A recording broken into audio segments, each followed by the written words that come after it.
back on the Boulevard Monday, May 19th. As always, here to prove to you, there is no such thing as football season. What a wild week 8 in the books in the UFL. Back and forth action, some fantastic finishes, and we're here to recap it all with the fastest 3 minutes in the UFL. It's the third annual Spring Stink Off Sicko Special in San Antonio. First quarter, Kevin! House call for Cam, bands a make her dancer. First of 3 Hogan picks in the game, boats up 8-0 early. Late first half, the Brahmas getting tricky. Stone Cold Steve Stylianos to the end zone, where the Boats get a taste of D's nuts. Anderson puts them on the board. It's 2 1-6 teams. Of course we get overtime. Cobra Kai Loxley. Now they just need a stop. Last chance for the Brahmas. Hogan looking, escaping, rolling out, throwing, incomplete. You can't spell Boats without OT. 24-22 Memphis. Over to the other dome for Stallions. Battlehawks scoreless early until J.Mar Smith, a.k.a. Ham Newton, looking for a snack, finds Dion Candy Kane on the top shelf. 65 yards, Ponies up 6-0. Into the fourth now, still up 5. Smith picked off by Callahan. O'Reilly. Touchdown, Hawks. St. Louis up 1, 5.5 left. J-Mar trying to answer, launches one for Cade Jack Johnson, turns the corner upside down, and the Ponies back up a score. 3 minutes left. It's Jacob Smooth Sailors and 1. St. Louis up 29-28. Ponies trying to get in field goal range. Fumble! Ripped out by Travis Feeney. Battlehawks winners of 4 straight, and St. Louis is heading straight into the playoffs. Perkins out, Danny Dimes in for the Panthers in Houston. 7-3 lead early second. Punt fielded by Xavier Moses Malone, who parts the Red Sea. And he could go all the no! Dragged down at the 1, but Michigan mauls Houston 30-18. It was a beautiful Sunday afternoon for some day drinking and football in D.C., and the offense gave him a reason to celebrate early. Will anybody catch him? Dion Randy Jackson says, "That's a no from me, dog." Defenders up 9-3 early. Now to the second. It's Steven Tyler Vaughns inside the pylon. Renegades back within 4, but D.C. would respond with some absolute foolery. Jordan Tamu, whoop! First man to throw, run, and catch a touchdown in the UFL, but the Bandits wouldn't go away. G's Luis Perez on 2nd and goal, right back to Vaughns, who palms it out of the sky, pulling the Renegades within a score. 5 seconds left. Arlington now down 3, gotta spike it. It's a fake, and DeAndre Baker Mayfield turns on Bob Stoops and knocks him out of the playoff hunt. DC wins a thriller. Honestly, TPG, that was tough because there was so many important back and forth plays that I could literally only fit in the punt return from Michigan. That was the first time I could only sneak one play in for a game because, like, that St. Louis Birmingham game, just up and down. I mean, everybody answering each other. DC Arlington, very similar. And even the overtime game that we saw in the stink off Friday night, how many lead changes? We must have had a record lead changes in the UFL this week. Yeah, it was a great weekend of games. Obviously, Victory Monday for me, so I'm excited about that. But, Matt, I'm still really pissed off about the Renegades and how that game came down to the wire, especially because now with Michigan winning, beating Houston, Arlington losing, we got 2 weeks left, and the playoff picture is pretty much set. There's nowhere to fight for home field advantage. So you know what? Let's just be like the other shows and take off a couple weeks. Why not? We'll revisit this back in June. Yeah, I had to hit him with the Luis Perez. What happened? Why'd you throw an interception with 3 seconds left and field goal? We'll get into that. Wild how DC at home finds a way to make another play in front of the home crowd to clinch the game. We talked about that kind of being the theme at Audi Field. Week 1, it was a sack of Magoo. Week 2, it was a blocked field goal against Memphis with the game on the line. Now an interception in an unthinkable situation for the Arlington offense to be choosing aggressiveness in a situation where they're in field goal range. But yeah, we're going to break that down some more. Again, Battlehawks, 4 wins in a row right now. The playoffs are set. Next 2 weeks going to be a little strange. But we're going to enjoy the last meaningful week of the regular season that we have, because there is a ton to talk about here. We'll start with the standings. We got Michigan improving to 6-2 over on the USFL side again. The playoffs are clinched. We knew from the beginning it's going to be Michigan and Birmingham. XFL conference, we came into the year a little unsure. We thought it'd be a competitive league conference, and turns out TPG and I will be head-to-head 3 times this season. 2 more to play, and the one back in week 3, with both DC and St. Louis improving to 6-2. And of course, regardless of St. Louis being the 2 seed or DC being the 1 seed, if that shakes out, they're going to play the game in the Dome, because why not, right? Why not cater to them St. Louis fans? I can only say so much about this. We'll get into that, because I have some extra thoughts on that, TPG. But let's go right into it. Best bet results. We got the sticky notes sweep. Woo! Felt good to get the monkey off our back. Couple of tough weeks there in between. Had some 1-2 weeks, had some 1-1. But, yeah, I mean, relatively easy for some of these, right? Memphis, San Antonio, over 36. Right? That was almost by halftime. I think that was covered. And once you had that pick 6 to start the game, I mean, nothing, hits overs like defensive touchdowns. That really helps you out. And it did slow down in the second half. It got to a little bit of a sweat there, actually, towards the end of that game. And I was a little worried, but they brought it home in overtime for me. Michigan, I mentioned getting it at 3.5. It closed at 6.5. Turns out it didn't matter. In fact, it was almost a 20-point game at the end until Houston got a garbage time touchdown to make it a little more respectable. But, man, I was livid when I saw on the Fox broadcast, I had the audio going for Birmingham, St. Louis, but I had my eyes on both games. And I saw they're interviewing Etling, which is like, okay, they've talked to him on the sideline before, whatever. Well, then I saw him trot out for the first series. And what is going on?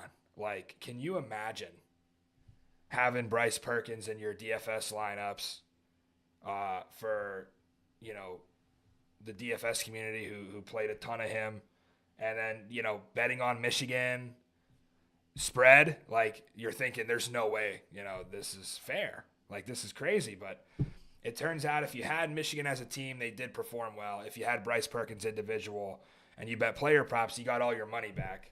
But if you played him DFS is where you really ended up getting screwed. And we'll talk more about that situation and what we think Mike Nolan should be held accountable, or what the league should do about this. And then, of course, DC Arlington overs.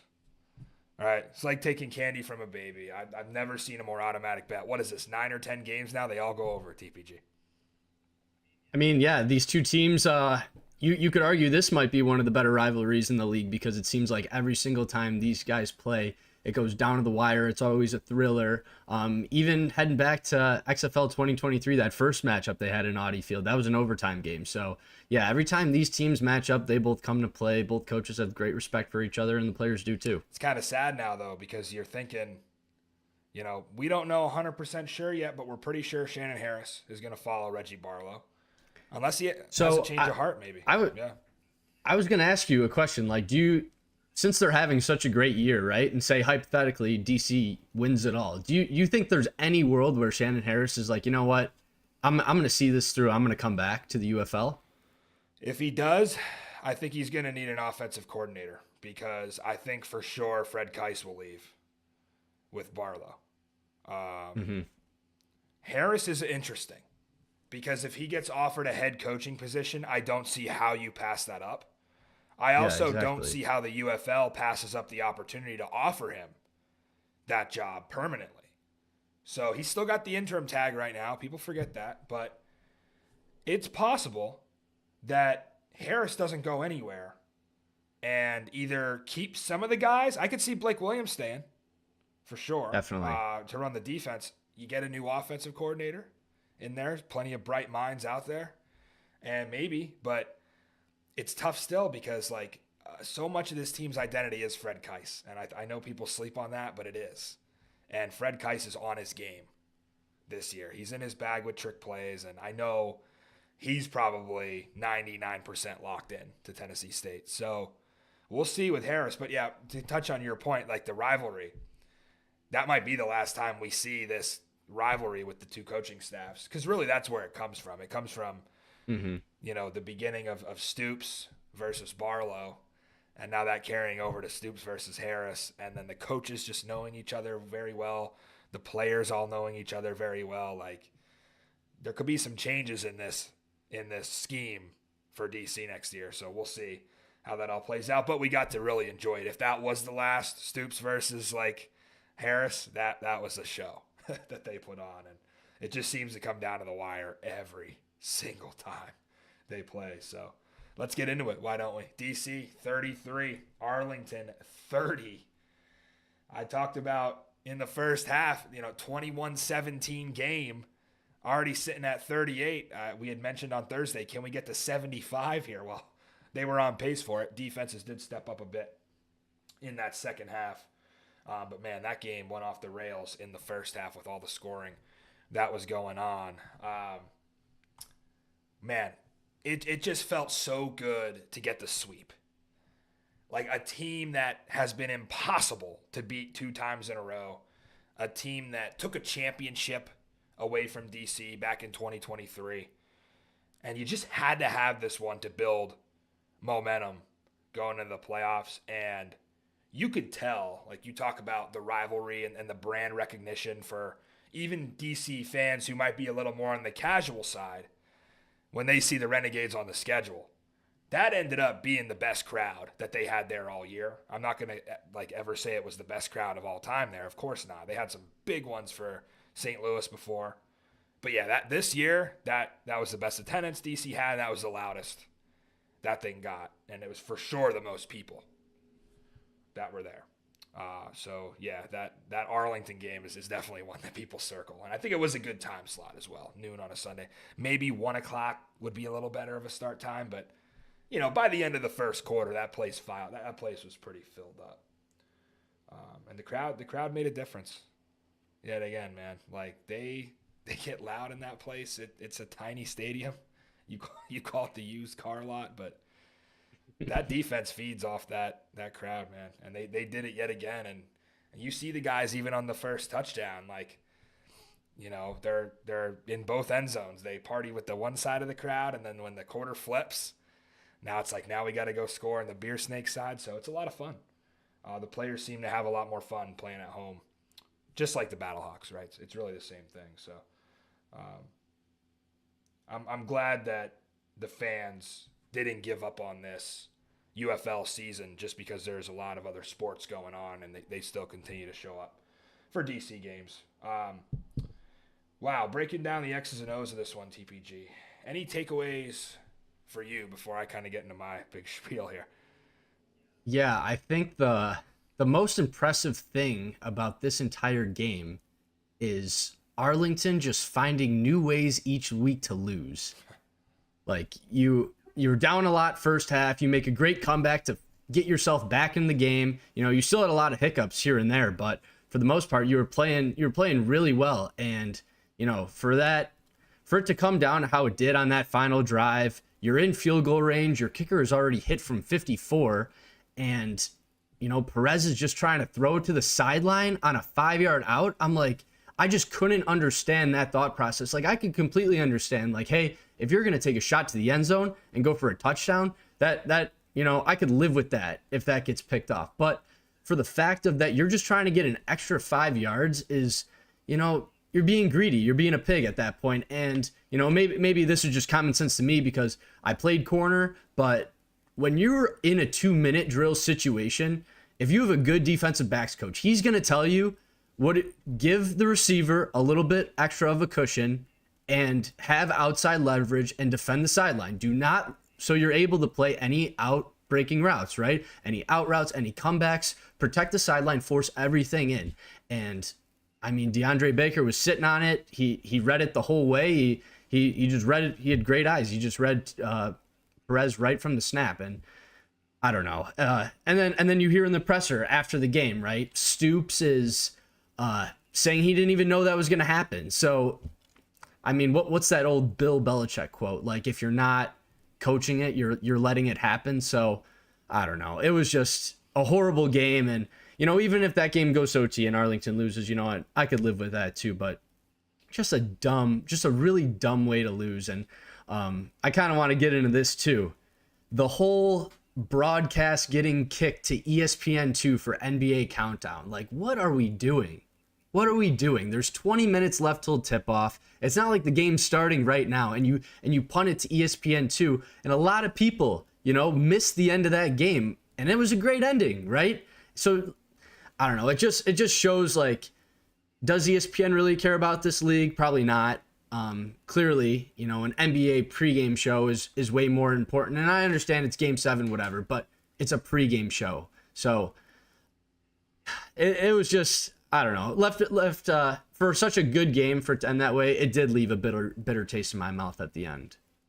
Yeah, since we're gonna focus on the finish first, obviously there's a lot to talk about this game, but I think the finish is the headline, right? And yeah, I mean, the only counterpoint I would have is, hey, at least, every sports bar in America that was gearing up to show, that Game 7 and getting it on their TVs, at least somebody got to catch a little UFL there in the fourth quarter. I think, when you have a lead-in spot like that, there could definitely be some casuals that hop on board and might want to watch another game just because they saw it at a bar or, they were waiting for, was it Thunder Nuggets to come on. But yeah, then you cut them off and you kind of blue ball them there with 2 minutes. Don't even let them see the finish. But yeah, this is what ESPN is. It's you're going to make Stephen A. happy. And by the way, we're not complaining at all about their product. They're doing a hell of a job as far as their talent and their people. Joe Test was again on his game. I really enjoyed Luganbill and Acho out there, the dual sideline reporters. And obviously I had to watch it back because I was there in person. But yeah, it's not so much of a knock on their product. I think they do a better job than Fox with their production. It's just their programming decision there at the end, which honestly, if it was up to the crew on site, they're going to keep it there. Obviously the president or whoever at content at ESPN was not feeling like he was going to keep a UFL game on over Stephen A. Smith, who's this golden goose, right? You got to make Stephen A. happy. That's what this is all about. So, yeah, disappointing, especially because it goes all the way to ESPN too. Like, you can make even more of an argument if it was thrown to ESPN, but man, there's definitely people who couldn't get to ESPN2 in time. But that's why we have streaming services, right? That hopefully a lot of people were on the app and didn't have to worry about that. Anyway, that aside, this finish, sitting in the press conference, Bob Stoops was definitely irritated. I do have to give it to him. He was patient. I think that was a situation where, especially with some of the questions he was asked, I thought were a little off color as far as like what you would ask a coach right away after he loses a big game like that. Like, I think somebody said, like, is this the most heartbreaking loss you ever had in your career? It's like, damn, let the guy process it first, you know what I mean? Like, so it's UFL. It's like, people who don't normally ask coaches questions, so you get some crazy stuff in those pressers. But yeah, he handled it with patience, but he was definitely a little irritated by the end of the presser. And, obviously the first question he got is, what was the plan? And he said, first thing he said that really alarmed me was, I'd have to talk to the offensive guys. In other words, he's fully trusting Chuck Long here to do this with Perez, and he's kind of sitting back and making game management decisions. And are we going to go for it on fourth down? Are we calling timeouts? Are we throwing a super challenge? But I think he's pretty hands-off with the play calling, obviously. That's not something you could say. Like Anthony Beck's in that situation, he is not going to say, hey, I had to check with the offensive guys. Like, he's right in there on the headset. Mm-hmm. So, yeah, Bob is maybe a little more trusting of his staff, and, he's been with Chuck Long forever, so I could see why. But, yeah, I wish we would have got to ask Luis. He did not come into the press conference. Arlington PR came in and said, he showered, he's already on the bus. So he was clearly disappointed, did not want to talk to the media, which, something you can get away with in the UFL that you can't really do in the NFL, right? That's for sure. So Luis, I think his intention there is, either get the couple yards because maybe you don't trust that you're in range yet. Do we have an exact yard line? Was it like the plus 33 that they were on? I want to say, yeah, They were inside the 35, I believe. Yeah, they were. Yeah, around that. I don't know the exact yard line now. I mean, we could probably pull it up. It was and inside figure it the out, 35, but it was shy of the 30 for sure. So I think let's say they're on the plus 33 there. So make it a 51-yard try. And didn't Haversick have a 53 earlier in the game? So 53, 54 or something. And like it was that. windy. It was definitely gusty, especially by the end of the game. There were some gusts going that way too. And I think Haversick, he was a little shaky. I know you saw him in the Battle Dome. He had missed an easy kick in there. Mm-hmm. So you want to trust the guy, though, right? Like to tie it up when you don't really have another option. And, you know, Perez, very aggressive. He wants to take matters into his own hands. And you know the first thing he's thinking is, they don't see this coming, so I'm either going to get the 5-yard out or I'm going to catch Baker sleeping out there, and Vaughn's is going for 6. Yeah. Nobody was fooled, though. No. Nobody, like, you watch that back, everyone is, line comes off, D-line's getting a rush, everyone, all DBs are in man. So, like, they're not caught eyes in the backfield. Like, they're locked into, like, who they got. So you have to remember with Perez, why has Luis Perez gotten to where he is? Because of his mental confidence. Yeah. Right? And I think sometimes he maybe thinks they can force something like that, because he is just so truly confident in his ability. The problem is, Luis, you're throwing on a first-round corner. Like DeAndre Baker, one of the best, if not the best corners in the UFL. We've seen this from him before. He's made plenty of plays, and when DC got him, I was shocked. He was a former first-round pick of the Giants. So, yeah, you're right. And he even baited him, TPG. You see him back off a little bit? He was baiting him so bad. Like he knew he was going to throw that. And maybe if they kick the field goal, it's a miss. And then we're sitting here talking about the same thing anyway. But at least if they miss the field goal, nobody's going to say what could have been. You would have just lived and died there and been like, all right, we missed the field goal, we lose the game. Like, we'll live with that. What you can't live with is this. You can't live with it. And I was going to tweet him because it was so fitting, but I didn't want to dance on his grave. I wanted to tweet James Baker and say, how ironic is it that a guy named Baker ends James Baker's playoff hopes. So if you're listening, James, I'm sorry I had to get that rib out at you. I know it's been absolute hell. Cold-hearted. Absolute hell to watch this team constantly lose. I mean, they're the Renegades for a reason, right? Like this is why they are who they are. And it's not even just this year. It's last year too. How many games did they lose by a point, 2 points, one possession? Five games that were lost by a total, or no, 3 games, or I don't know unreal. however many. But and Perez played so well, 350 yards passing.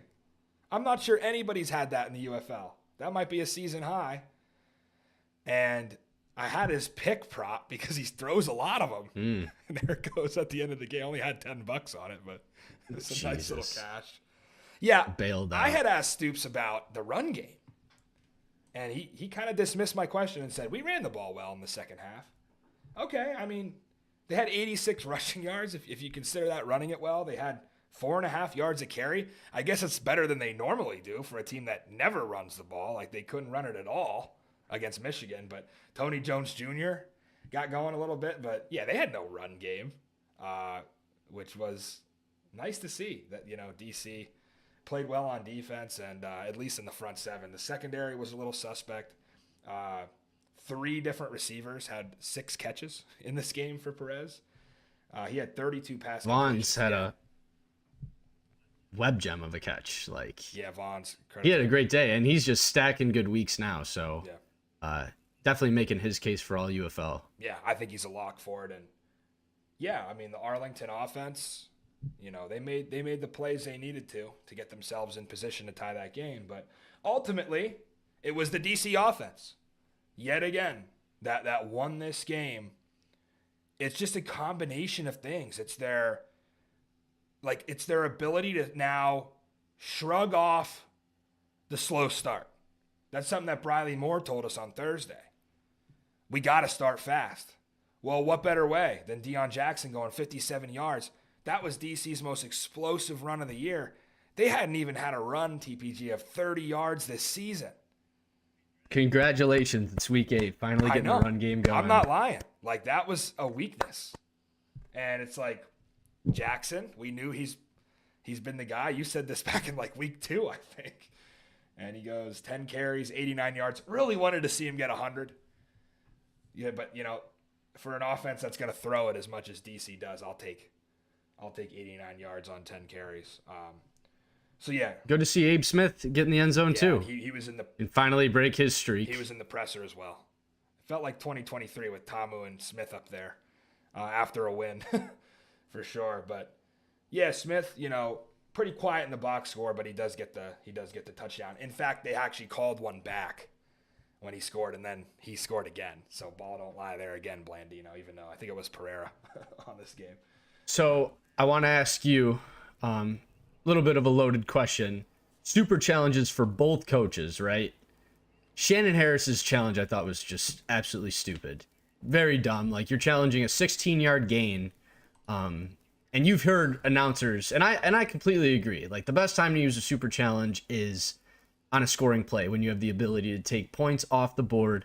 And, Harris wanted to mess around and use it on a 16-yard gain in the first half, whereas, Bob Stoops, has faith in his receiver, Deontay Burnett, when he says, I'm held after the Malik Fisher strip sack.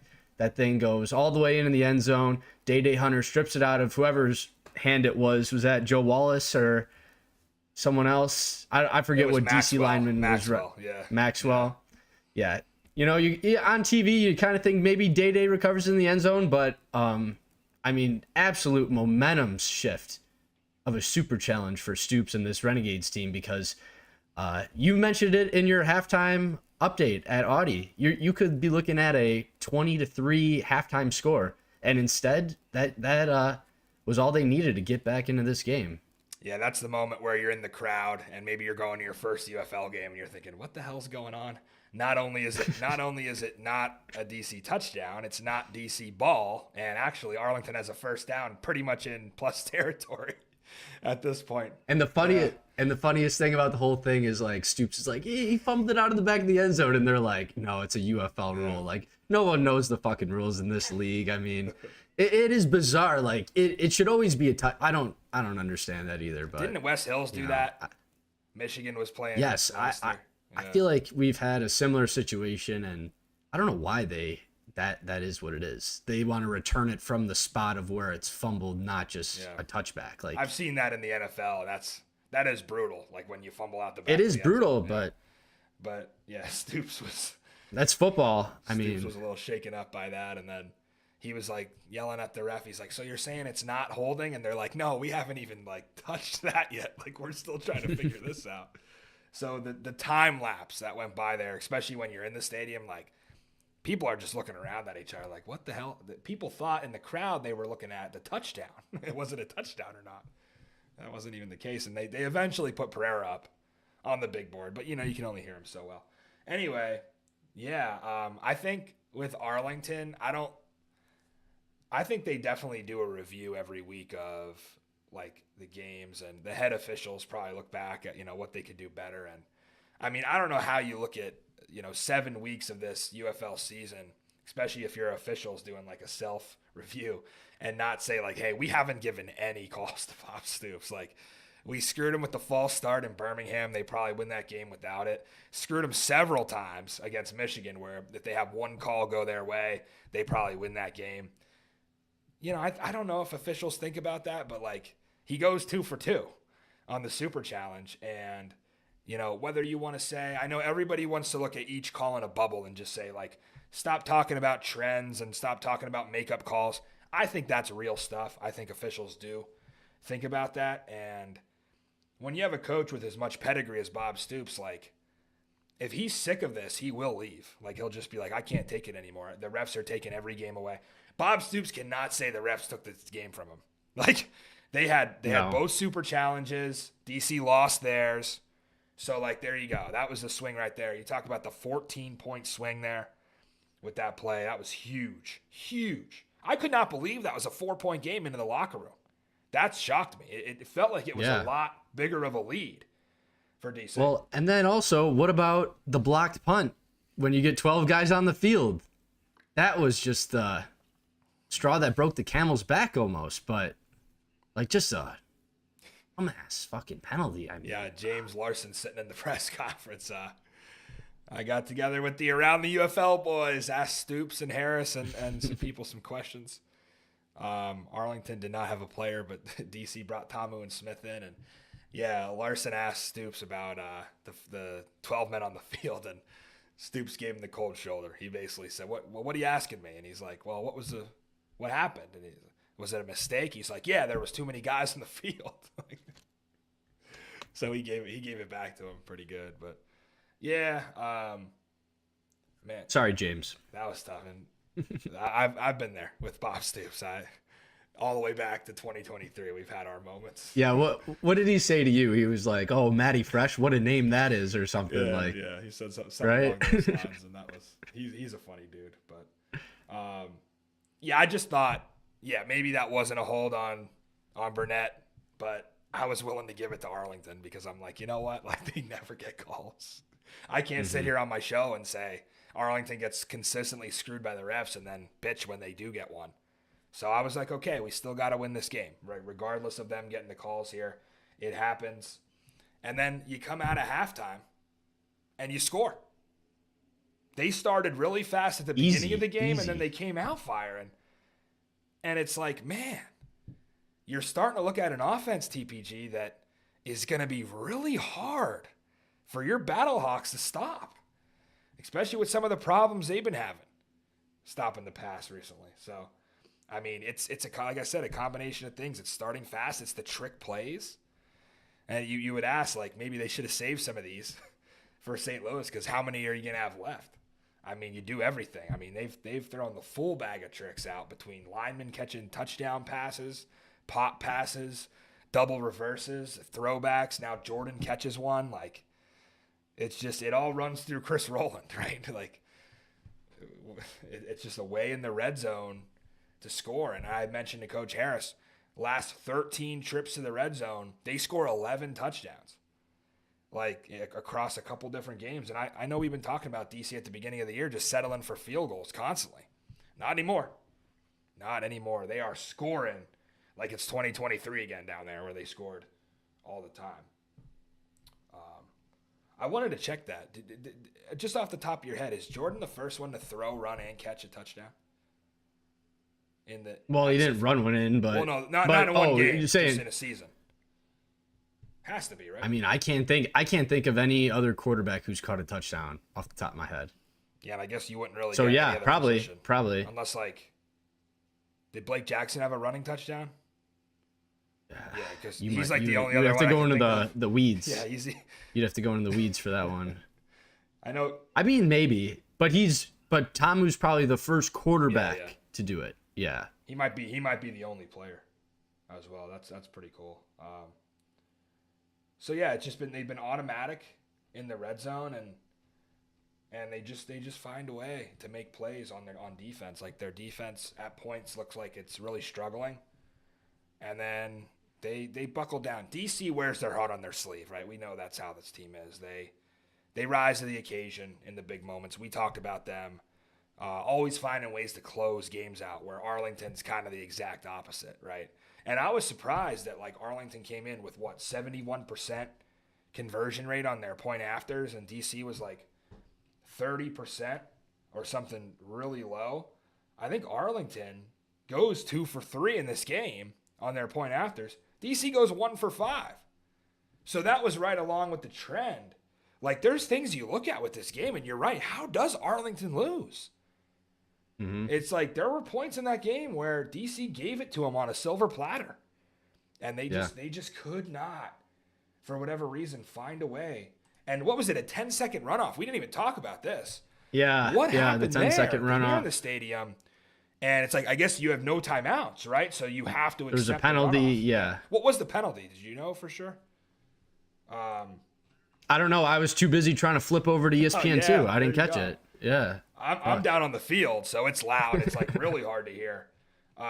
Pulling up the box score here. So Thompson got it on sportsmanlike conduct. I guess on the field I kind of missed that as well. Oh, yes. He was like going after somebody, and Harris was yelling, like, get him off the field, like, get him off. Yeah. You know how he's been. You know, he probably leads the league in unsportsmanlikes again. I've said my piece about Bryce Thompson. Such a great player, but like, dude, you gotta get your and such a great video you took of him coming out of the tunnel. Yeah. That was great. He's a firecracker, man.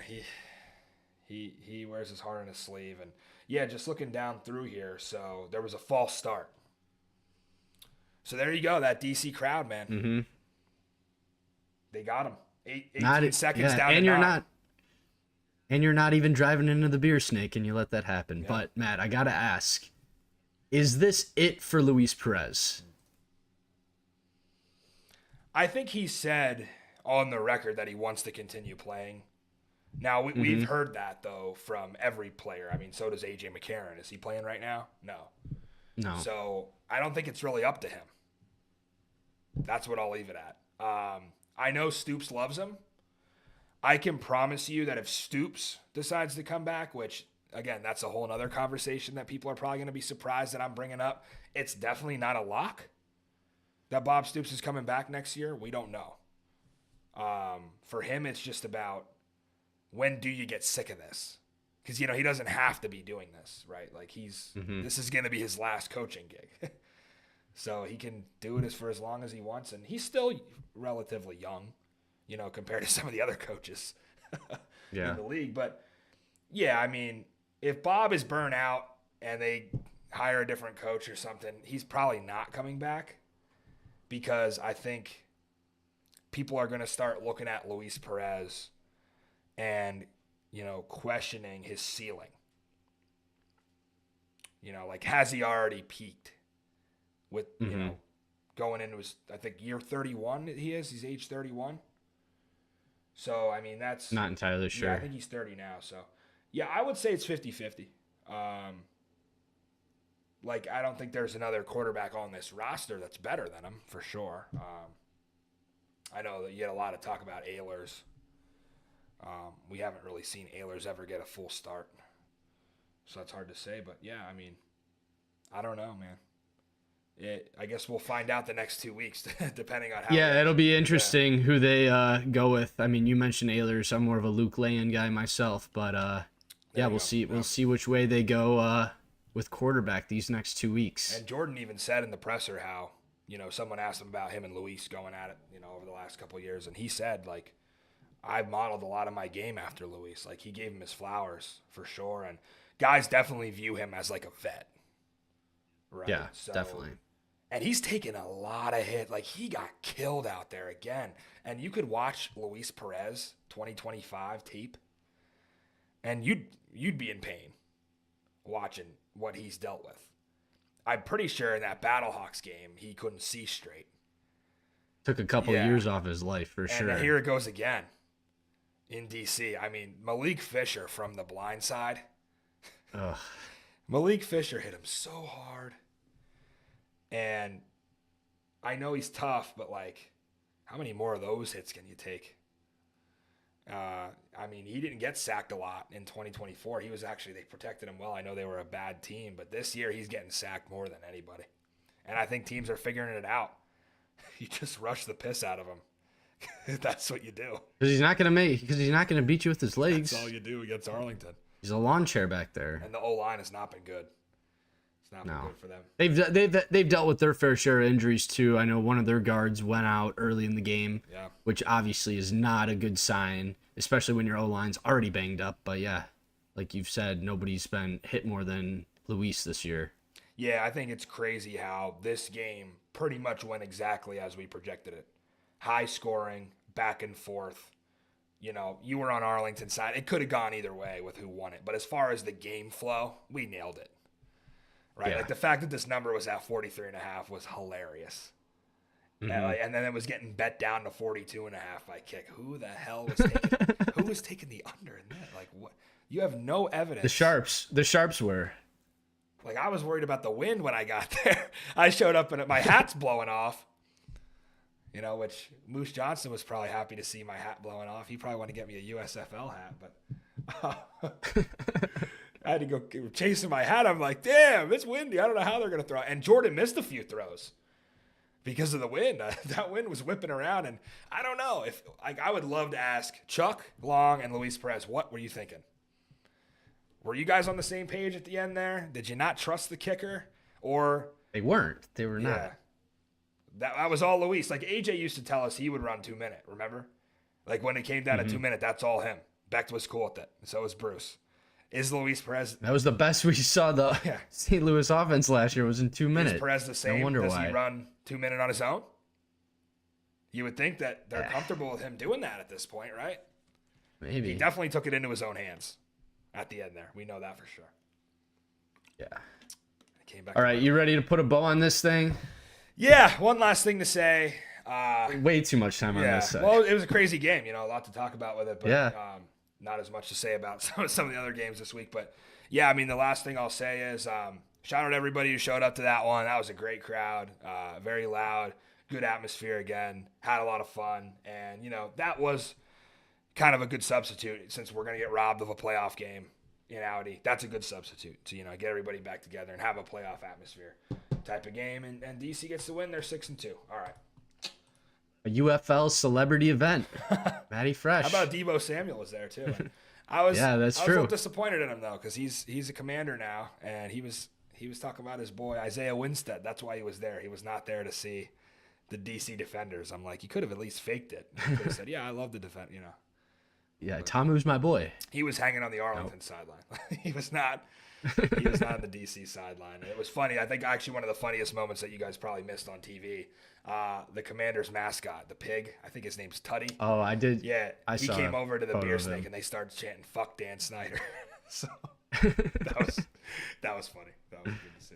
Did he chug a beer? No. I don't think he put one through his snoot. No, but we had all the mascots from every DC area team, and it's funny because it's ironic DC defenders don't have a mascot, but they brought the rest of them in from the city. What are you talking about? They have the most mascots in the entire league. Yeah, and they don't let them on the field. A whole section of mascots. They don't let them on the field. Yeah, but I'm sure those guys would rather be in the stands drinking beer than like working on the field. True. So sometimes I would too. Trust me. Yeah. With Bradley Moore out there slamming beers, I almost had to join him. I do wonder, like, you go to all these home games and it's like, I'd be so tempted to just be sitting in that beer snake section the whole time and have myself, 8 to 10 beers. Gotta keep it professional here. Yeah, that's true. Someone's got to. Don't bring me to Audi Field. Someone's got to do it, right? No, I've always said, like, I've never had that experience of just being in that snake section. I've always been press box or on the field or whatever, and I'll get my time one day. But I really truly enjoy like covering the game. I think my favorite part about doing this is like standing at the end of the game with Vaughn Hutchins 3 times, and I always follow him around because the dude is electric at the end of games. He's like, do it for the gram, do it for the gram. He is so much fun to be around. So shout out Vaughn. DC gets the win. All right, next up, St. Louis. Ugly team, man. 29-28 win over Birmingham. I know you just look at the score and be like, wow, St. Louis found a way to get some points in the board. And then you watch the game back and you're like, how the hell did they score 29? It reminds me so much of Iowa. And I know I tweeted that, but like, you're a Big Ten guy. It's just its ability to score on defense. It's the ability to run the ball and then just have really good coaching and not make a lot of mistakes and force turnovers. And like, it's just sound fundamental football, and it's winning them games when they're getting crushed in the box score. Yeah. Like they're getting outgained here. Look good. 369 almost 100 yards.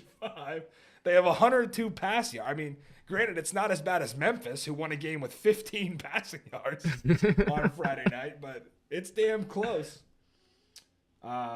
Yeah, how did they win this game? How do you do Now it? that I'm really looking at the box score, like, geez. I mean, I could tell you how, but Go ahead. Take the floor. well, first off, I want to give hats off to Jamar Smith and that Birmingham Stallions passing attack. I mean, he was just absolutely on fire, cooking our secondary. And I thought they had some success running the football first half. I think the Battlehawks tightened that up, but yeah, great offensive game plan from the Stallions. And so when I'm trying to think of this. So when Rodrigo doinked it right before half, I think they were only, which, you know what? It's good that he got that miss out of the way and they win. Yeah. But I was worried when that happened. And me as a Bears fan, I'm always cursed by doinks. So that that sucked. But so the doink happens. I think they're still up by maybe one. It was like 13-12 or something. Mm-hmm. But then the Stallions go down, they score, and they make it like 18-13, and then Battlehawks get the ball back. Sailors goes nuclear that second half. Absolutely crazy. The best we've saw him since the beginning of the year. He gets a big chunk play. They take him out. They bring Howard in, and Howard fumbles. And I'm thinking like, oh my gosh. And that felt like a massive momentum play, and I was like, oh my gosh. Like, we can't afford turnovers like that. Like, that's going to lose us the game. And it also felt I had massive deja vu from last year, because it felt like death by a million slants. They were getting all these glances, getting these slants. It was unstoppable. But then Callahan O'Reilly, the most Irish guy you know, the most Irish name ever spoken, comes up with the biggest play of the day, the pick six. And that was, jumping off the couch, screaming. Couldn't believe it. And then, but it's still close, Jamar then gets another big play to Cade Johnson to go up.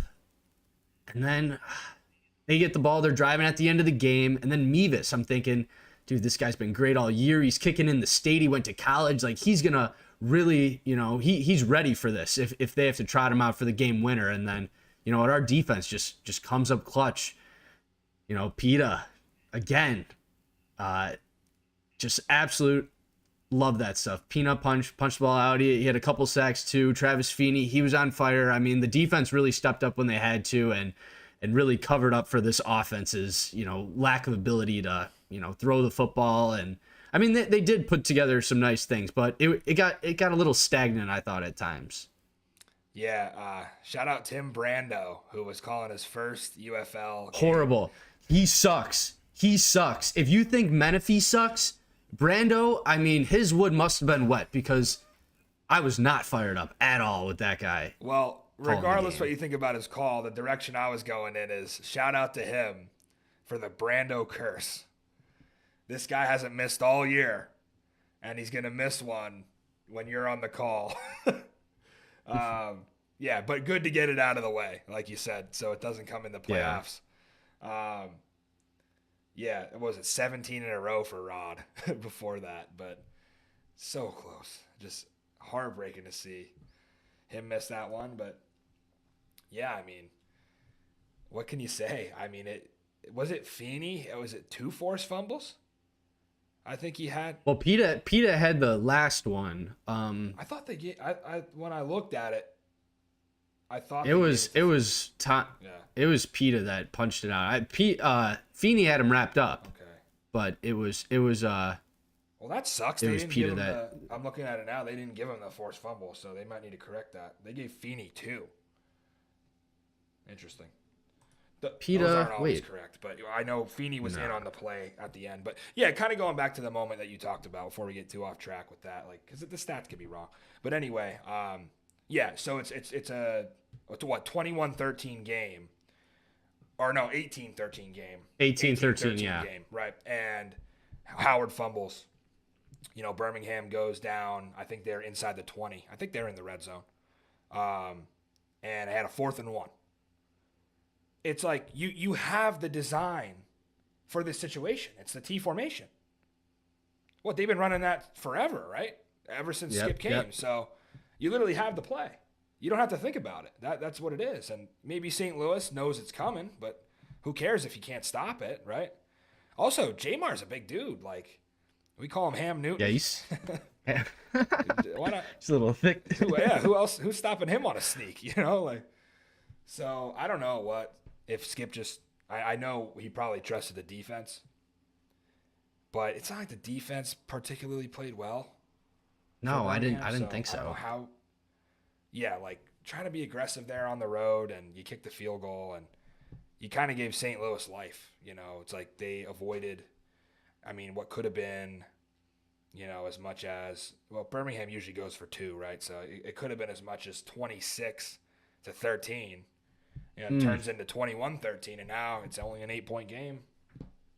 And you go down and get a field goal for yourself, and now we're right back where we started. We get the Battlehawks get a pick six. So, yeah, I think they probably lost the game in that moment when they decided to kick that field goal. They had to get more aggressive than that. But, yeah, like, you think about everything that went wrong, dude, for the Battlehawks. Like, this secondary, I mean, they couldn't cover Deion Kane. I wanted to find that video of Beck from last year saying, slant, slant, slant, slant.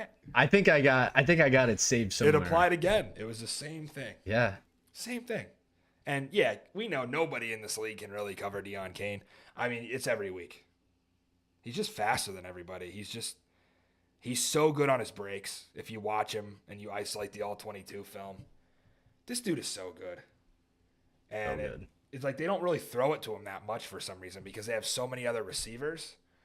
But, like, can you imagine him on, like, DC or something? Like, where they run, like, more of a route tree where it seems like Skip is just, like, run straight. Well, he did give him a slant, but mostly it's just a go route.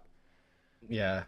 But, yeah, Jamar, he was – he outperformed He's my the guy. expectations. He's the for sure. He's the guy moving forward. I was pretty confident. I had him under 206 passing yards. I was very confident in that. It's actually probably my most confident prop that I played for that game. Nope, 262 he goes for. Yeah. 3 touchdowns. I was impressed with him as a passer. But like, ever since Tamu hit that play action against St. Louis, the deep one to Ty Scott in week 3, I feel like this pass defense like completely lost their confidence. And they did play well against Arlington. But I think that had more to do with like the defensive line getting there. Yeah, to Perez. no, definitely. Because there were even moments in that game where they were beat. So, yeah, you look at against the best teams, like Michigan, they got torched through the air. I thought this secondary was good. And we talk about Brandon Sebastian going to IR earlier in the year. I don't know if that's exactly it or if it's just, we aren't, like they're not as good as maybe we thought. But, yeah, I mean, you watch the DBs getting torched all day by different receivers. You watch the offense turning it over at the worst possible situations, like the Howard one. And then they lost their super challenge too, like something that Beck. It was a bad super challenge. I mean, and Beck's been really good all year about when to use it. I mean, on my notes, I just have Beck's super challenge question mark. I don't even know what it was, but it wasn't at an important point or an impactful moment of the game. I believe he burned it second quarter. So yeah, he lost it. I know. I don't know the exact details, but I remember watching him lose it. But yeah, I mean, when you can run the ball, and I'll give St. Louis credit. They're so different than every other team in this league, and that's why they can win a championship. It's not because, like years past, when you considered them a contender, it was because they had the best quarterback in the league. Now it's more of like they're just so different. They play. It's just the identity. They play I think. so differently. Like you look up and down this league and the run rates, and I look at it every week. And St. Louis is 10 to 15% more run plays than anybody else, even Michigan. Now St. Louis and Michigan are the only teams that run it more than they throw it. But like the gap here is considerable. When you look at St. Louis running it 60% of the time. And then you look at the bottom, Houston running it 40% of the time. Like, that's a huge, huge difference. And that's why they're successful. And the defense, man, Donnie Abraham just keeps them rolling. And I know it was tough to watch some of the secondary, but those linebackers and those boys up front, they made a huge, huge difference in this one. Any other thoughts? Anything I'm missing from this one? Atmosphere-wise, I know we had 30, right? You pulled 30K. So Not a Yeah, bad crowd. yeah.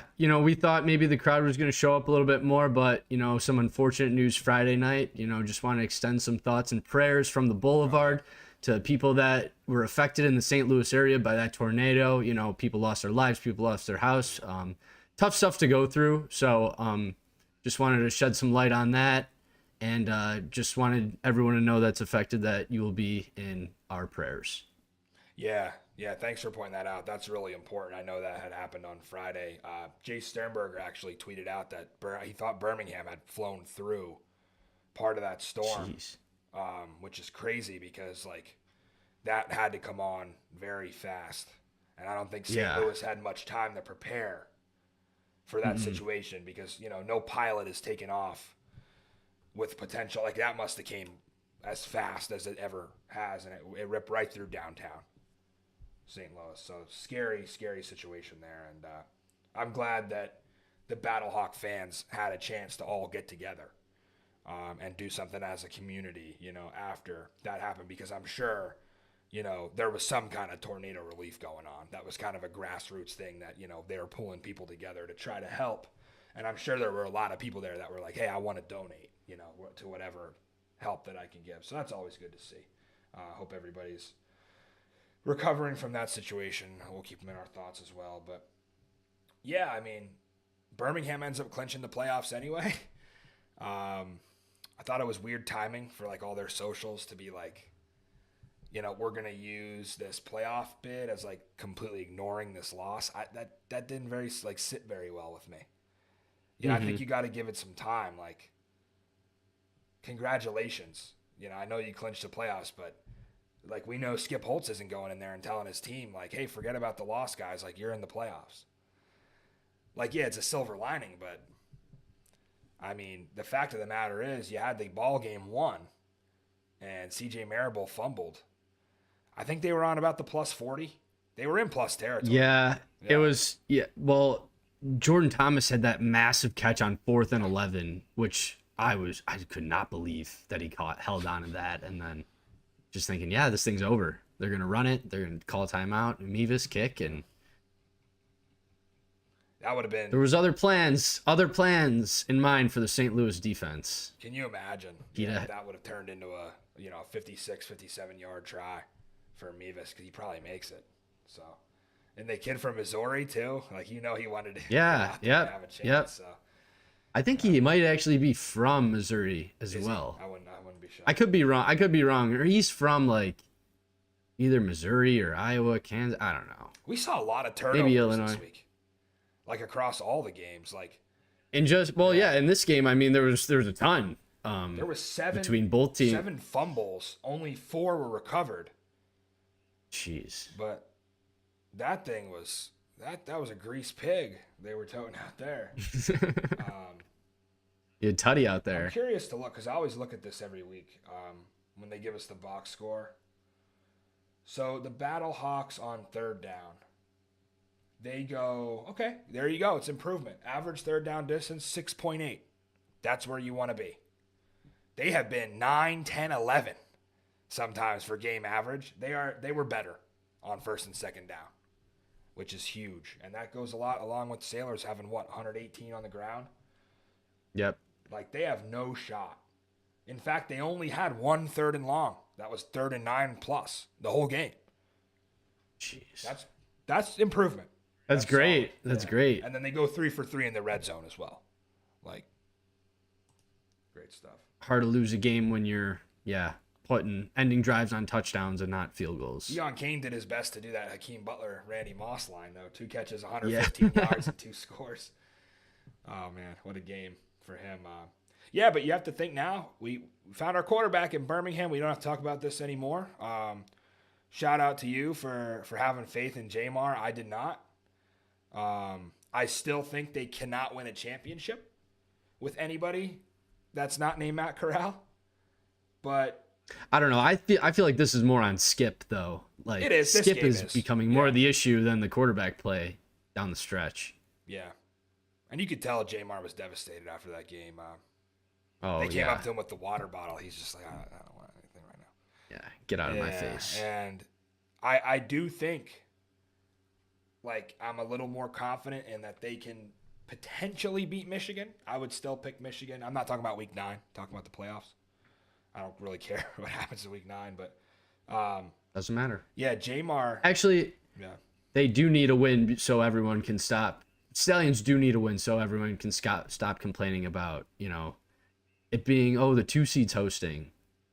So I would actually like to see the Stallions win and shut everyone up. That's going to happen regardless, because the tough situation, I know what you're saying, but like the tough situation that you're in is if it was a neutral site. So like if the league came out and said if DC gets the 1 seed and if Michigan gets the 1 seed, we're going to play at neutral sites, then they like all the starters would play in these games. But like that's my rebuttal to, because I've heard that from 50 Battlehawk fans over the weekend. Why is Tamu talking about this based on, the 1 seed not being locked up yet? Because I asked him about a potential scenario, and he referenced in the scenario, if it comes down to that. Like, people don't listen. He said, if it comes down to that. Yeah, I know. And it's like, you're not listening. But not only that, but it doesn't matter anymore, because now we'll never truly know if both teams were fighting for home field, what would happen in week 9 between Birmingham and Michigan, what would happen in week 10. Because if St. Louis fans want to say at the end of the year, it didn't matter. None of this mattered. That Maddie said, that Jordan said, that Shannon Harris said, that other fans said, it's because St. Louis got the 1 seed. You can never say that, because it's just an illegitimate game that you're probably going to see a lot of 2s playing in, and you're going to see teams hiding everything. They're going to hide everything. They're not going to throw anything out there. It's going to be very vanilla offense. In fact, I kind of like the unders in some of these games, because I don't think they're going to be doing much offensively, but that's a conversation for another day. Well, when I say that, I mean, I understand DC has the head-to-head already on St. Louis, right? But Birmingham still has the head-to-head on Michigan. So any Panthers fans that want to say, they're robbing us, you still got to play them. Right. I understand. St. Louis lost to them. I'm not arguing that. I'm saying when it comes down to the USFL side, Birmingham still has the head-to-head over Michigan. Yeah, and there's a reason that it's been more quiet over on that side. Like, I haven't really lack of fans. Yeah, I haven't really heard much. And even Mike Nolan today in his presser talking about how he's more worried about who gets to call the coin toss or, whatever. Who gets coaching interns and he is playing at Ford Field. I think there's probably a good shot that, I think they've been looking for different venues for the Panthers from the beginning. I don't know if Ford Field is going to be. What was it? A concert? They said, was it Kendrick Lamar concert? I heard. I thought it was a high school graduation. I think that was last year.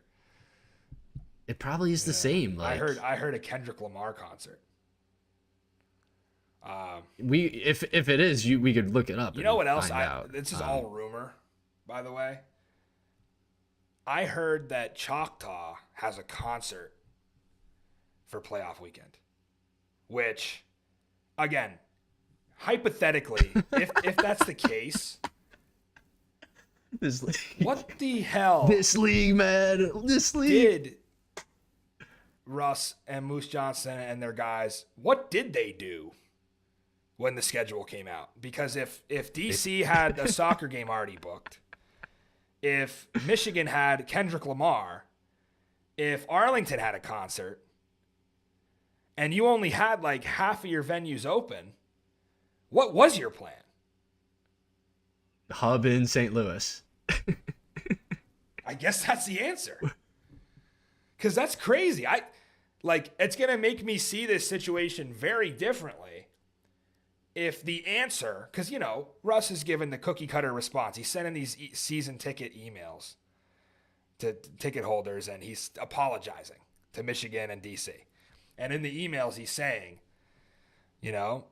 due to scheduling conflict. And it's like, okay, well, you're not really answering our question. It's why can't we play in Arlington, right? He hasn't answered that yet. If the answer to that question is because they're also, like if the Renegades made the playoffs, they're also banned from their own stadium that weekend, then we're even worse. Then we're even worse than it was to begin with. And again, that's all rumor. I don't know. I'll have to have one of our interns look up what the Choctaw Stadium calendar. In fact, when you're giving one of your points on the next game, I might take a gander because now I'm curious. But Yeah, take a look. So we'll put a ball on that. St. Louis 29-28. Any final thoughts from you? 4 wins in a row, man. Not what we expected after starting out 3-2. Yeah, I'm ready for the playoffs. Let's you can't rest guys in this league, but let's be smart. How many snaps guys are taking, We know it's already going to be at the Dome, so hey, get ready for what is that? June 6th for another playoff game is heading back to St. Louis. That is the 8th, my friend. 8th, sorry. I think the 6th is one of our preview show. It's you just get your dates mixed up because there's so many Battlehawk home games to try to sort through. That is true. 8 home games. Too crazy. much on your mind. But no, all I have to say is about the situation with the home field. I talked about it Thursday and I said, I had some very strong feelings about, first of all, Audi Field and their management. I don't agree with how they've approached this situation. But then the UFL's response to something that was out of their control, so they claimed. 2 wrongs don't make a right. So I had said that. And I just hope people understand, it's not just me. The DC players and the DC coaches and the fans, if you want to throw fans out and say, fans don't matter, okay, you can make an argument that that's true. I think you're wrong. But, if you want to just focus on internally, then, Russ Brandon and Moose Johnston have to care about what their head coaches and their star players think. I don't want to hear anything about, suck it up, Jordan. There's no league without St. Louis. Jordan doesn't have to play in the UFL. He does not. He could go to Canada. He could be a every down starter in the CFL. Go to Europe. Yeah, so we want to keep these guys in the UFL. Can't be doing shit like this. We got to figure it out, man. You go to arena. I mean, yeah, you got options. I'm just because when I asked Coach Harris, he kind of beat around the bush. He said, we'll play him on the moon. He said, we'll get our spacesuit on and we'll play him on the moon. What's the BYU quote? Anytime, any place, anywhere. That's very much coach speak. Players felt a little differently. Got Jordan out there and, he made comments not only about the unfairness of it, but he made comments about how, everybody's saying, well, you're not playing for anything. They're playing for a game check. If they make the playoffs and they make the championship, there's bonuses in there. And Jordan had broken it down to, if they go all the way and win a title, that's an extra $17,000 in everybody's pocket. And, casuals will laugh at that because they want to scale everything to the NFL. These guys are trying to provide for their families just like you and I. And it's crazy that it's an extra $17K if you win that championship per guy. That could be a significant amount by the end of the season for going through this gauntlet. So, all right, what's left to talk about? We got Memphis and San Antonio. Toilet bowl. Yeah, can't miss this one. Well, you were really excited. Can I start? This, so go for it. Yeah. Yeah. I mean, we had a lot of great games this weekend. Obviously, the Battlehawks game was an instant classic. The DC Defenders game was an instant classic. But I'm going to sit here and say that this was one of the better games of the weekend. I mean, it was awesome, right? You start off, Showboats get a pick 6. Cam Dantzler, a guy that, has multiple NFL starts, a great career. He gets things rolling for the Showboats, so great to see that from that unit.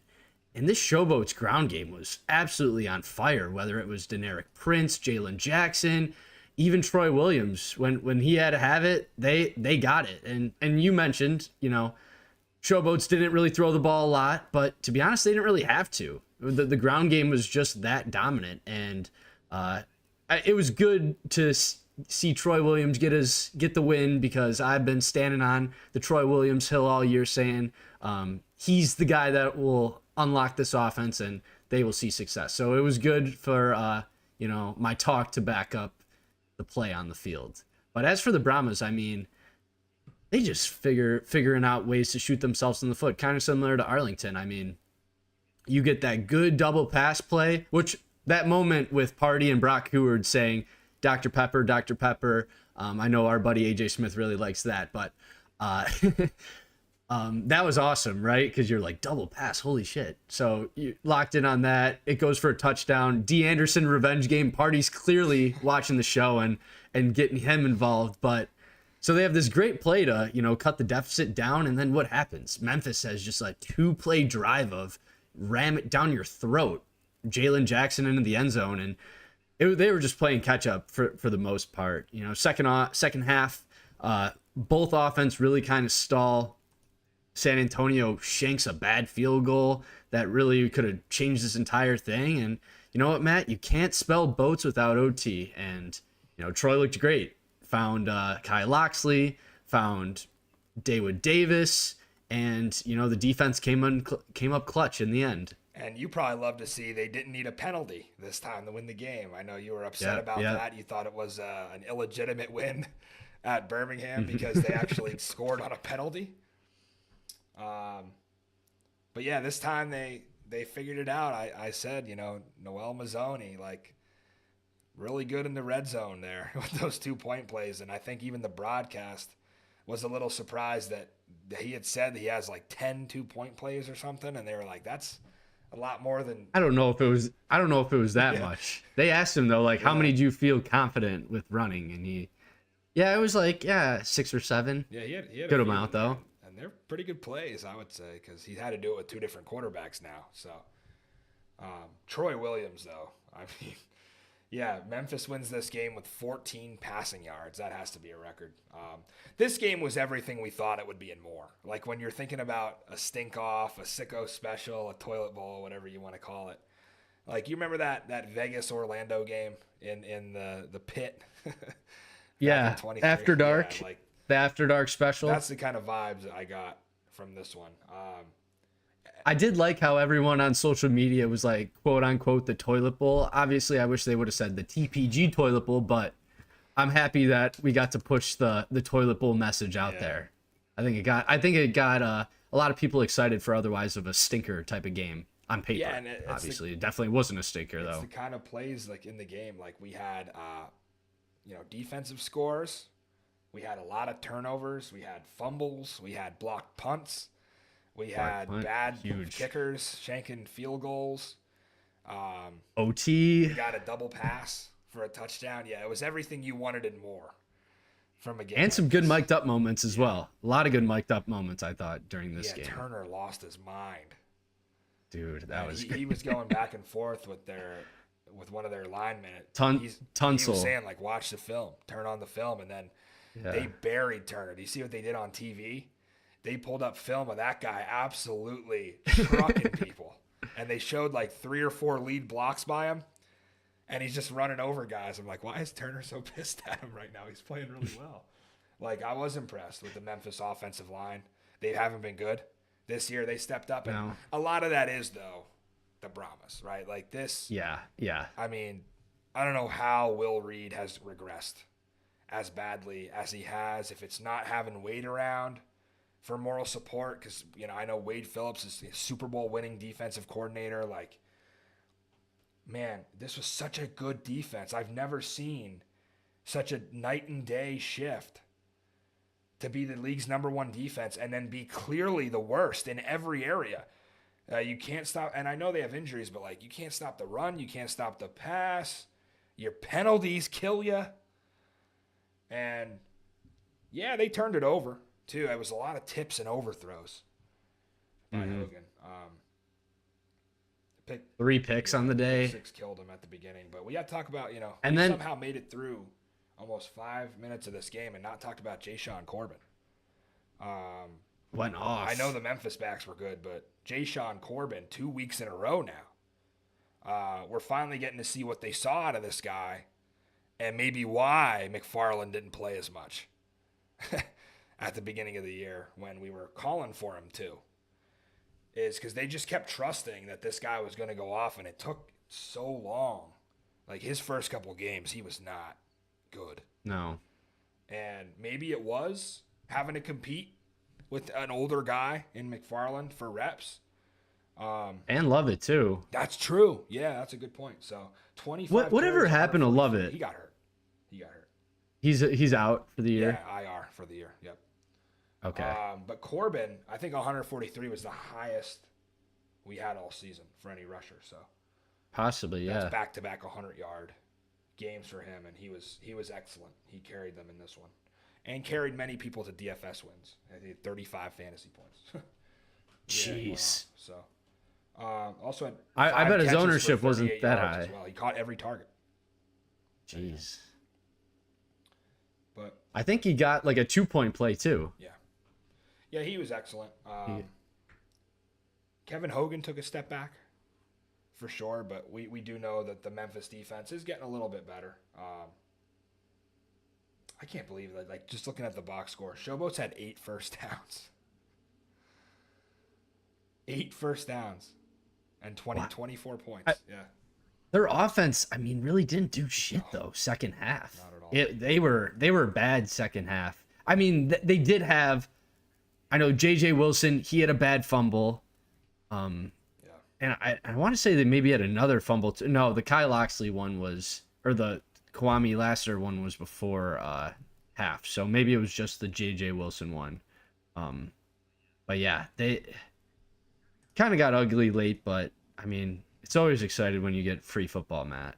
Yeah, it's always with Memphis. Always seems to be with the Showboats.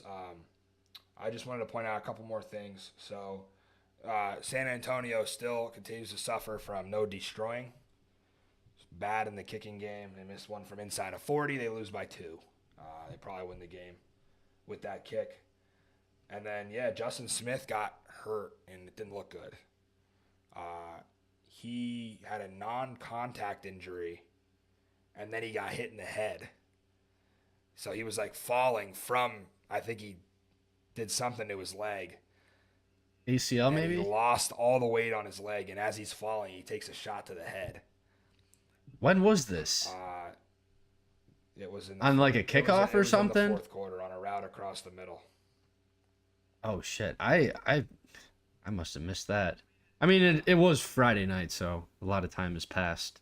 But yeah, like they were down to 4 healthy receivers at that point after Smith went out. I have to hope he's okay. He's been good for them over the last couple of years. But yeah, only thing I have left to say about this is, it is really sweet. Like, one of the things I'm grateful for is that we get to cover all aspects of this league, including like talking to players who will tell you things that you wouldn't normally hear in a different league like NFL. And we get to hear in 2024 from John Trey Kirkland that there was a play called Dr. Pepper that they ran against Birmingham in Week 9 when they beat the Stallions.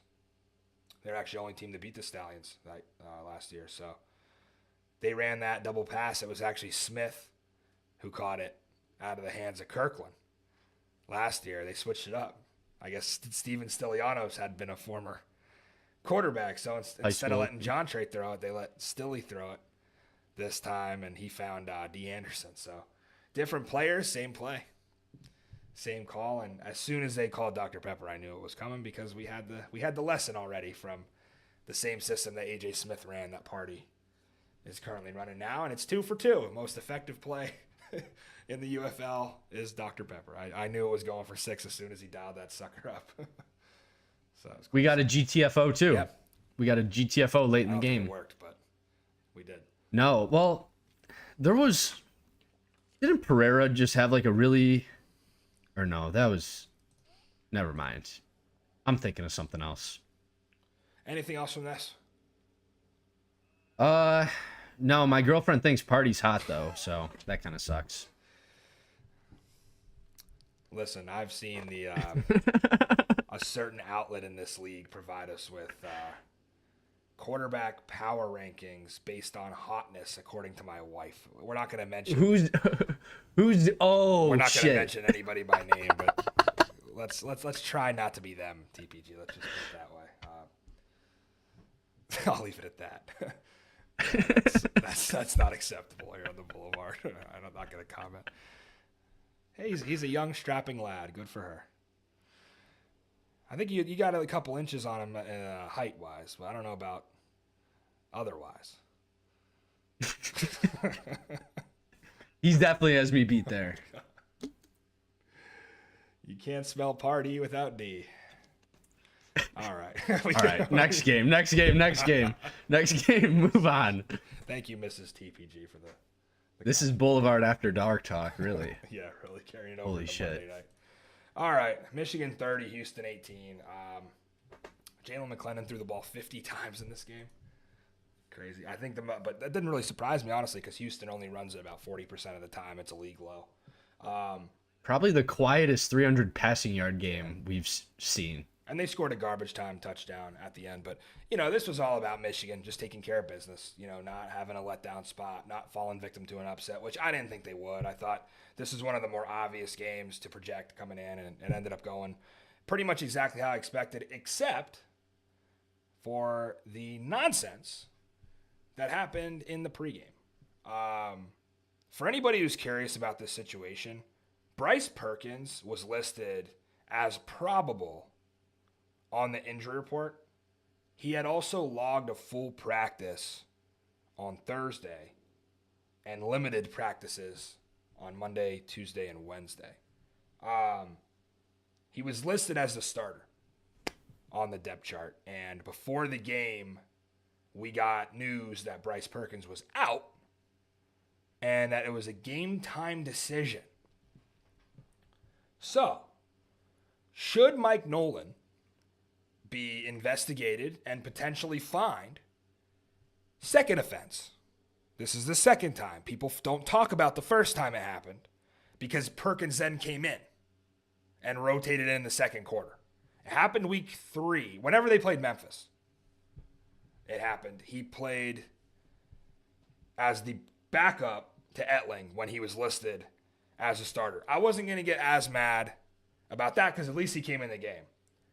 This time, it was egregious. It was so clearly gamesmanship by Mike Nolan and that Michigan staff to have Houston prepare for Bryce Perkins and throw Danny Etling at them, which you might laugh at and say, ask any defensive coordinator, they'd be fine with that. It's not necessarily about coaches and players more than it is. It's embarrassing for a league that promotes gambling content, embraces it to a level where they have Aaron Dolan and they have player props and they have all this content, Underdog being an official partner of the league. Right. You can't embrace gambling the way you do and sucker punch your gamblers. There was a lot of money, a lot of real money lost on Bryce Perkins not being active. And a lot of that money you can't get back because it's DFS money.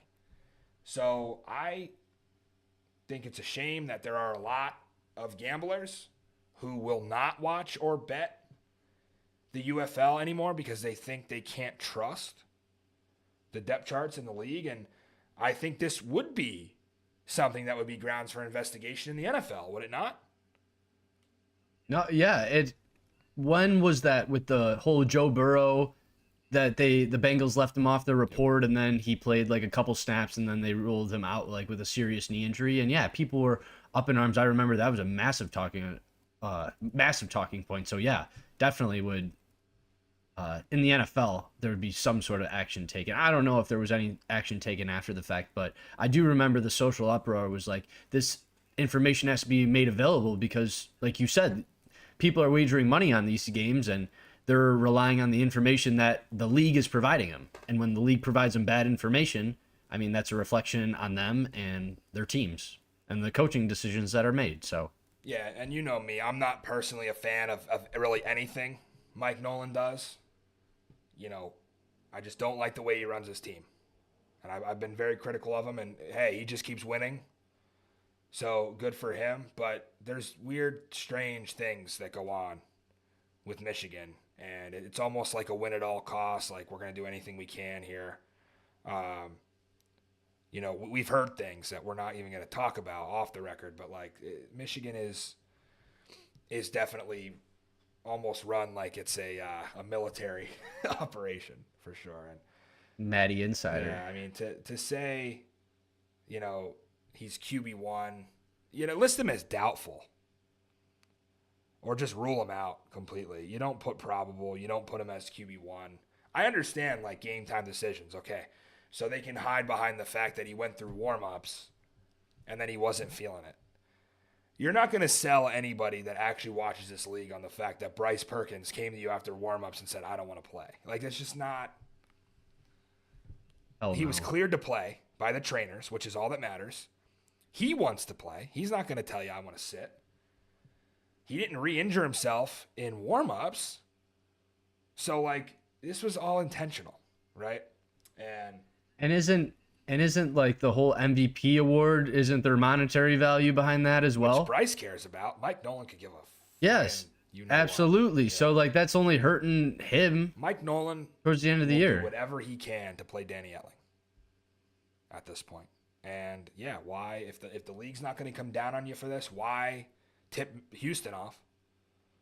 You know that Etling's playing. That like Etling ended up having a good game. He threw 3 touchdown passes. Maybe the Houston defense wasn't necessarily ready for his style of play, although I think at this point Michigan is just a superior team to them. Well, maybe that is the league's punishment, is like, hey, you got to play your playoff game in Birmingham now. You don't get the luxury of playing in Ford Field. But looking at the Roughnecks, right? I thought they played well enough first half to possibly, win, keep it close in the second half, but they just completely shat down their leg. They had a 4th and 1. They had a good drive going. They had a 4th and 1. They had a drop. They turn it over. Michigan scores. And then I believe on the next drive was when they threw that pick 6. That bubble screen got picked off, taken all the way back. And then I believe the Roughnecks next drive, same thing. 4th and short. They don't get it. And then they fumble. So they just, they put together some good drives. I thought second half, they just weren't able to finish drives with points and, finishing drives at turning the ball over. So I thought that was, the big thing that kind of turned this game on its head. And Michigan, I mean, second half, they kind of looked like they took their foot off the pedal. I can't tell you how many times they ran that same RPO where they just like flared out that H-back on an arrow route. They must have ran that play at least, I don't know, 8 or 9 times second half, which is you knew what they were running the whole time. But I mean, Houston still couldn't stop it. Yeah, so we'll see. Like, is this a concern with Perkins going forward? Is it something that we shouldn't worry about? I would tend to lean towards, he's fine, and they just wanted to rest him because they view him and Danny Etling as more equals than we do. Clearly, with the history of this quarterback situation. And it seems to me like Mike Nolan, I won't repeat the excuse that I used in a couple shows ago, but, you would almost think that Bryce Perkins wronged Mike Nolan with the way he treats him. So come on, say it. We're gonna leave it at that. Say it. Let me clip it. But, yeah, Zaquandre White, he's been good down the stretch. Another good game for him. Yeah, he's been great. Solid player. Entertaining on and off the field. I love his interviews. He's definitely lightning in a bottle. Yeah. Dude, but yeah, 16 targets for Hall. Jeez. Yeah, and I guess you could say like we did see Michigan's defense struggle a little bit with some of these injuries, but then they had like the pick 6 from Lovely, who's one of these guys that replaces, some of these injured players like a Levante Taylor. And yeah, like Houston did go for 441 total yards here. They gained 24 first downs. They converted on half of their third downs, and they had a good game offensively. But they just sort of lack competence just in general. Like really on all, like you could tell that this is a poorly coached team. Like some of these, like they have the athletes to be winning some of these games. And it just makes me wonder, if Jalen McClendon and Justin Hall and Kiki Chisholm and Zaquandre White were somewhere else, could they be like one of the better players in this league? Yeah, I think you're right though. It comes down to the coaching staff. This is the second week in a row you've done virtually nothing second half. Right. So, and that boils down to your coaches not adjusting to what the other team's showing. And they just don't have the capability to. That's the thing. Like they don't know. Like they don't really know. It seems what they're doing in these second halves. And yeah, what an opportunity for Houston. to not have to face Bryce Perkins, and everybody's still covered, even if you had 6.5. And ultimately, the Perkins issue, like, you leave it up to the sports books. The problem is, yeah, like, if you're going to bet his overs and you go to the sports book, they'll give you your money back, right? Because he didn't play. But if you have a DFS lineup with 7 guys, 8 guys in it, you're never getting your money back, right? And that's, the people in that contest, I think it was $5K to first on DraftKings this week. So there's some dollars we're talking about, and 40% of the contest played them. So damn. Not me. I had Jordan Thomas, but I still didn't win shit. Well, that's like, if you play DFS, that's a guy you don't want. You don't want to play the obvious guys. You want to try to find the sleepers. He's so good at Does that sound familiar? That's the thing. Like, Trippy talks about him having more fantasy points per drop back since like Lamar Jackson, like that, like in the NFL too. Like, it's not just the UFL. So he's even doing better than Martinez was last year, which is crazy because Martinez had a historic season. But yeah, again, this was kind of a vanilla game between two vanilla teams. Michigan continues to score 30, right? It's something that they've been doing week in and week out. They're very impressive on offense. I know they fell a little bit short of it in that Arlington game, but if you look at their averages, they're up there. They're like 29, 30 points a game on the season, and they're certainly the most well-rounded team. We know that. They're the most well-rounded offense, I think, too. DC, if they can get the run game going, could be at Michigan level, because I think their pass game is better than Michigan, but they lack the run game. And then you got St. Louis, who's the opposite, right? Lacking in the pass game, but has the run figured out. With Michigan, they don't really have a weakness. They could do both. And they could do both with their backup quarterback, it seems. And they get their biggest defensive player back. Yeah. Or one of their better defensive players back, Breland Speaks. We just got word before the show. He's back this week off IR. So it's a massive get for the Panthers down the later stretch of the season. Yeah, we'll certainly be talking about that on the preview Thursday. I'm glad you brought that up, because I think the Michigan injuries here are going to be a point of emphasis. You lose Frank Ginda, lose some other supporting guys, but having Speaks back. And, if he's, and that's a torn pec, like if he's back and ready to go and fully healthy, we saw what St. Louis did against Birmingham's offensive line. Boy, like, I don't know if Birmingham's O-line's going to hold up if they have Breland Speaks to deal with some of those other big boys in there, like Kenny Willekes and Garrett Marino. Like, that's a very solid front. The questions become, can they stay healthy, and can Mike Nolan stay out of his own way? If they can do that, and they just rely on the players, and they rely on the system, and they trust everybody, then they could probably win a championship. I picked them before the season to beat Birmingham. I'm going to stick with it. I think they could still do it.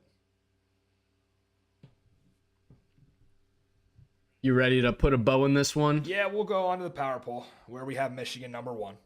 I think that's pretty obvious at this point. We're not going to change really anything from last week. DC at 2, St. Louis at 3, Birmingham at 4, and then the non-playoff teams, Arlington at 5, Houston at 6, Memphis at 7, San Antonio at 8. Know what? You're such a coward. Why? You're such a coward. Because I said DC should be 1, but you don't want to put them at 1. Yeah, you just don't want them to lose next week. That's it. Because we have this curse. I'm not as superstitious as you think. Oh, you definitely are. I just don't, frankly, think that they're a better team. And does that mean they could win a game against Michigan once? Yeah, of course. It's hard to beat a team twice, and I think Michigan, if it comes down to the defenders and the Panthers, that's going to be a big storyline. Michigan beat them so brutally in the first meeting that DC can't possibly play that bad, so it'll be closer. But yeah, right now, like I said, it's Michigan. It's Michigan, and they just went out and proved that again with their backup quarterback, and they're up 20 at the end of that game before the garbage time score. So, yeah, I think that's a good power poll. We'll leave it at that. Let's look at early Week 9 lines. It's going to get very weird with betting. We're not really going to know what to do, because the playoff teams are obviously going to want to potentially rest their starters. You start looking at backup quarterbacks for the playoff teams. Obviously, I think Jamar is going to continue to go rest of the way for Birmingham. We'll see a lot of Etling I would assume for Michigan. Duggan, like, you could play Silvers the next 2 weeks. Yeah, You might as well. I think they want Duggan. Duggan needs reps. That's the one that worries me, because he's one injury away. And yeah, then but what? Silvers, I mean, I like Silvers as a backup. I don't, because it's literally nothing against Silvers. He can't run. He just doesn't fit the offense. Right. It's like you had Wilkins and Duggan. Yeah. Like what is McGegan gonna do? Like Silvers can't run. So that's the situation where we talked about DC being one injury away from being in trouble with Tamu. St. Louis is too. I know Max Duggan does not impress you or dazzle you with his numbers. He's more important than you think. It's just automatic on the ground. And that is not the kind of guy that Brandon Silvers is. So this offense would significantly change. Maybe it would change for the better with more of a pocket passer, but I doubt it. So, but yeah, does DC play Dilliello? I think the quarterbacks are the most obvious positions that you would rest. Are there other stars that you would consider sitting? Probably. I mean, no. There's not enough guys. Yeah. Maybe receivers? These teams. Like, you're going to play Butler. He's had some injuries. I don't know. I don't think you have enough guys to go truly twos. No. And we kind of saw this last year. Yeah. We kind of thought this was going to happen last year, and I'm not buying the whole like resting guys because they just simply have nobody to play that. I think the starters start, especially defense. Like, no doubt. No, and that's absolutely. why I'm kind of leaning some of these unders, because I think the starting defenses will play. I think that guys will sit quarterback, running back, receiver. Obviously, the offensive lines can't sit. But, like, I could see Jarvion Howard getting a full workload for St. Louis. I could see some Silvers. Because Max runs around so much. It's like, dude. Yeah, but he needs the reps. It's like Butler would be another one. And, like, for DC, you're thinking, okay, give Abram Smith a full workload. Let's let Deion Jackson rest a bit. Maybe get some Dilliello mixed in the game. They won't sit any receivers because their receivers are all sort of equal. But yeah, like for Michigan, we're probably going to see a ton of Etling, and then you could get a guy like McCrarian, get some rest for Tawa, who they brought another running back in. Colburn is interesting now for Michigan. Yeah. And then if you're Birmingham, like you have like Roundtree as RB3, like you give Marable and Person a little rest, and then maybe sit Deion Kane. Like there's certain guys that you just don't want to get hurt. But yeah, it kind of screws betting up is my overall point. And our early lines, we have St. Louis as an 8-point favorite at San Antonio. Gross. It's actually in the Battle Dome, but San Antonio's right. Home team. Yeah, thanks for the reminder there. Not the first time that will happen. Yeah. Arlington's a 4-point favorite at Memphis. Again, does Stoops just say, hey, we're going Ailers? Like, I don't know. That's going to be another interesting situation. Michigan's a 1.5-point favorite at Birmingham. And DC is only a 3-point favorite at Houston. I really badly want to max bet it, but I just don't know at this point in the season if Jordan Tom was going to play. And if Mike Dilliello is the starting quarterback, then DC is a 3-point favorite over Houston. If Jordan Tamu is, they are a 10-point favorite over Houston. So I'm gonna wait. I'm gonna wait for some information and hope that the majority of coaches in this league don't lie the way Mike Nolan does. Any early leans, Matt? Anything you like? It's DC. I got a couple. DC. Absolutely. I mean, that's the obvious one, right? Like, why is that 3? Yeah. I love Arlington. I'm going to go back to I'm a sicko. I'm a drug addict. I just keep on going back to this. Memphis on the rise, baby. Watch out. Watch out. Abyss. There's two teams going different directions, right? Yeah. Definitely. And I mean, Birmingham has a dog at home. Yeah. How can you not get on that? This St. Louis spread is gross. I don't really like it just because I've said in the past, no team's as bad as you think they are. So, especially this being the second time around, maybe San Antonio can muck it up, make it gross. So we have 4 road favorites. Probably you know what that means.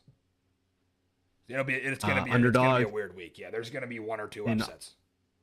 An underdog money line parlay of maybe Birmingham and Houston.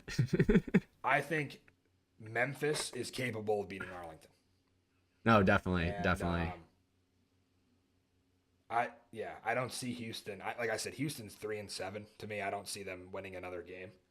But yeah, someone's gonna lose because when you get road favorites like this, it's inevitable. We had this before, and I think 2 lost.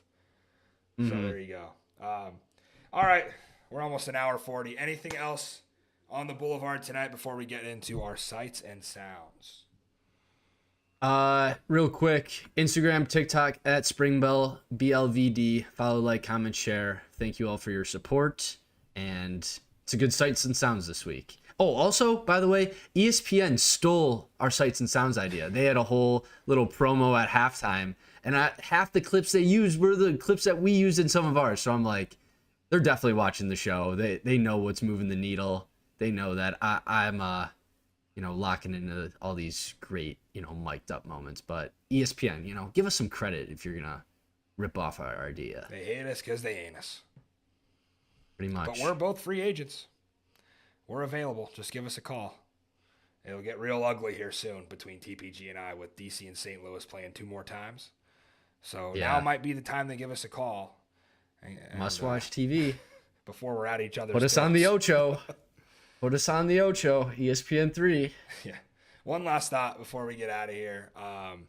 Yes, it's a bummer that the last 2 weeks of the regular season don't have playoff implications. But remember, this league is about the players, and this league is about guys getting opportunities to go back to the NFL and chase their dream. And this is why it's more fun in the UFL to watch games that don't have playoff implications than it would be in the NFL, where it really doesn't matter. Because in the UFL, there will be stars that come out of these next 2 weeks that you will then see earn training camp invites. And those are guys as UFL fans that we want to champion and we want to get behind them. And, you see the crazy success stories like a Cavante Turpin coming out of the USFL and Brandon Aubrey. And, these are guys that they need these reps. They need these extra 2 weeks of film because scouts are watching.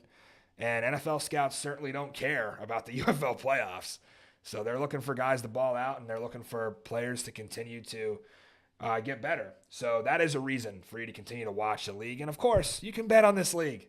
So I don't have to give you a reason to make it interesting.